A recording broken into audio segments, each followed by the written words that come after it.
Good afternoon, teacher. My name is Emilia Cajas, and today I'm going to talk about the English curriculum of Ecuador. In my case, I chose the Educación General Básica Superior curriculum, which is intended to reach students whose mother tongue is Spanish and whose level of education goes from 8th to 10th grade.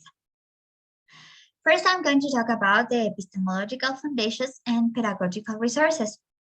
And this refers on how students learn a new language and how they should be taught by teachers. English is a foreign language in content, language, and integrated learning refers to the CLIL framework, which means content and language integrated learning, and which includes the four C's, which are communication, cultural awareness and understanding, cognition, and content.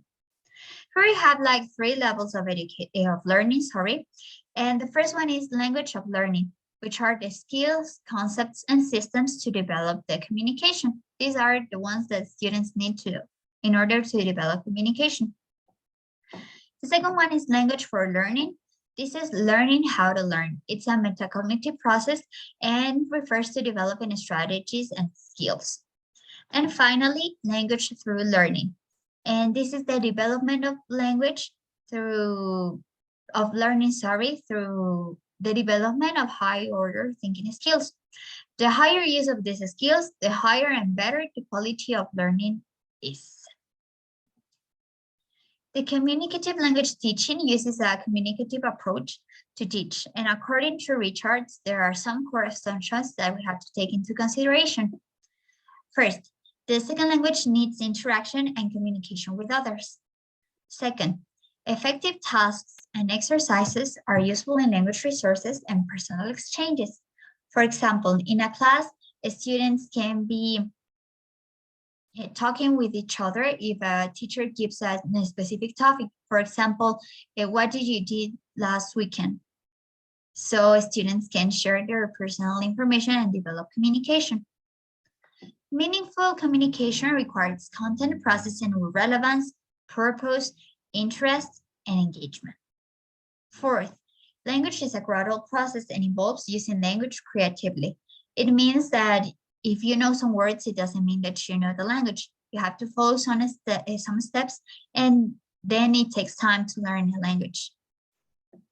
Learners are the ones who learn the language and know their needs and motivations.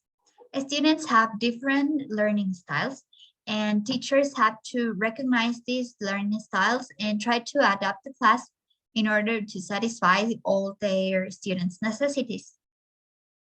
A successful language learning uses effective communication strategies, and last but not least, classroom is a collaborative space where students and teachers can share their ideas freely. According to Jacobs and Farrell, there is a shift in language teaching, and the first one is learner autonomy, which gives more choices to the student so they can work better with content and processes. The social nature of learning means that learning takes place if there's interaction with others. This is basically the theory of Vygotsky, which says that learning takes place when the contents are shared with others and if there is interaction with others. The curricular integration integrates English with other subjects, so students can use what they have learned in the second language and use them in the real life context and with other subjects contexts also. Focus on meaning refers to meaning as a prime mover to learn. Diversity of learners refers to the differences of learning styles, and just like I said before, they are used to improve the learning strategies in class, and these have to be made by teachers. Thinking skills are used to develop the higher order thinking skills. Alternative assessment are used to create a new form to assess the second language, not just the traditional form of assessment. It can use, for example, presentations, oral presentations, or maybe a chat with other students. And teachers as co-learners means that teachers are viewed as facilitators of the content, not just like the authority, but as not exactly like as a friend, but as a person who you can talk freely and it's available to help you, not just as teachers, but as facilitators and cooperators. Resources involves the role of a school in the English language teaching. And schools have to expand, enhance, support, and enrich all the linguistic, aesthetic, and touch capabilities of students. And this can be done with the availability in education, which is the access to language through objects like internet, books, platforms, and these have to be provided by the school. The critical thinking skills are used by the CLIL framework, as we said before. And here we have two categories. The first one is the lower thinking skills, and they are the remembering, understanding, applying. And the higher thinking skills are analyzing, evaluating, and creating.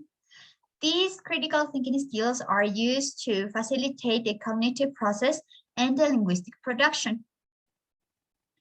Now we have the main goals of this curriculum. The first one is to develop learners' understanding of the world and cultures through English, using English to develop, to know all the cultures around the world and understanding also my own culture. Second one is to develop personal, social, and intellectual skills in order to be participative in society. And the last one is to create a love of learning language and to motivate students to continue learning languages. Now we have the approaches, and there are three main approaches used in the creation of the curriculum. The first one is the communicative language approach. Its purpose is to develop the 4 communicative skills and to create competent citizens. And this refers to main goal number 2. Content and language integrated learning with the CLIL framework. And this develops cognitive, social, and critical thinking skills to implement the 4 Cs, like we said before, communication, culture, cognition, and content. The learner-centered approach is where the students are recognized by the teacher and the Ministry of Education and individuals with different learning styles, needs, motivation, personalities, and interests. It's like the like Jacobs and Pérez said in the paradigm shift, there are different learners. I added 2 more, and these ones are the constructivist approach, which are the students have cognitive and emotional and motor skills, and the branching approach that this is used in the levels of proficiency and shows the levels of English that are expected for learners to learn in the AGB and the BGO, which are Educación General Básica and Bachillerato General Unificada. Okay, there are 5 curricular threads in this curriculum, and the first one is Curricular Thread 1, Communication and Cultural Awareness, which aims to develop the skills that a student needs to understand the world, life, and cultural practices. And it's divided into intercultural awareness and identity and social competence and values. The second one we have is oral communication and listening and speaking. These aims to develop the skills necessary to communicate and share ideas and thoughts with other people. And they are spoken production, spoken interaction, and listening skills. The third one is reading, and this curricular thread is used to comprehend the meaning of things, of context, of basically what it is written.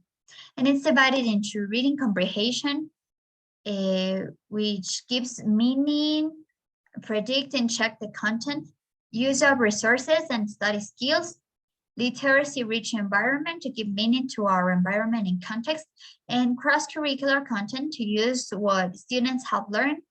They used it in real life. The third one is Curricular Thread 4, writing, and it's divided into literacy building, or initial literacy also called, that uses what it's reading about something and associating it with the context and the text production that we are doing. It uses, and the text production uses the grammatical and spelling styles, the correct grammatical and spelling styles to give a purpose to what students are writing. And finally, the last one is Curricular Thread 5, Language Through the Arts. And this aims to develop in students' creativity and self-expression. It's divided into literacy text in context with stories and poems to understand better the second language. Then it's creative writing to organize ideas and connect students' thoughts with other thoughts. And finally, the creative thinking skills to invent and change using creativity and the second language.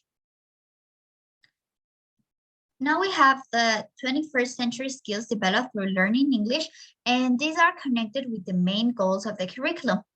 The first one is global engagement, which is main goal number 1, and it's learners understanding the world and cultures through English. The second one is social and thinking skills, and this is the development of personal, social, and intellectual skills to participate in the world and create competent citizens. The last one is foundation for lifelong learning, and this means developing the love of learning languages and the development of the motivation to continue learning language. Now here we have the 5 most important contexts of each curricular thread, and I summarize them in this little chart. For curricular thread 1, I think that the most important content is number 5, which is apply self-correcting and self-monitoring strategies in social and classroom interactions to develop oral and listening skills so students can produce the language. Here, students can produce language. For curricular thread 2, the most important for me is number 16, which is initiate, maintain, and end a conversation to satisfy the basic needs and or handle a simple transaction. I think this is important because here you communicate with others in real life context because you need to satisfy your need. So you have to speak and listen about the real things in real world. For example, if you go to a supermarket and ask for some meat, or maybe you want to go to the doctor and then you have to buy some medicine. Then for curricular thread 3, the most important is number 5 again, and it says use everyday reference material in order to select information appropriate to the purpose of an inquiry and relate ideas from one reading source to another. I think this is useful because here you can connect your ideas and have a deep reflection of what you have learned and write, or what you are going to read and what you are going to write. And here you can also learn some vocabulary and use all your ideas and thoughts so you can give purpose to what you are going to write. For curricular thread 4, I chose the content number 1, which is convey information and ideas through simple transactional or expository text on familiar subjects using ICT tools and conventions and features of English, appropriate to audience and purpose. I think it's useful because ICT is everywhere and we can use them to produce language and associate new thoughts, purposes, and ideas. In ICT, you can find everything. And finally, the curricular thread number 5, I chose content number 6, which is create an effective voice using a variety of ICT tools, writing styles, and typical features of a gender to create stories, poems, sketches, songs, and play, including those that reflect traditional popular Ecuadorian cultures. And I chose this one because I think it's important that the students develop their creativity using a new language and using also ICT tools. So they can integrate everything that they have learned and they can develop creativity. And I think that is also important that they can share the Ecuadorian culture all around the world using a a new language. And finally, here we have the coding for planning. This is the curricular thread objectives, and these O's refers to objectives. EFL refers to English as a foreign language. This number 4 refers to the level number. In our case, is Educación General Básica Superior. And this number here can vary. This is the curricular objective number, and it can goes from 1 to the number it's required. That's all for today. Thank you. Thank you, teacher. I hope you have enjoyed this presentation.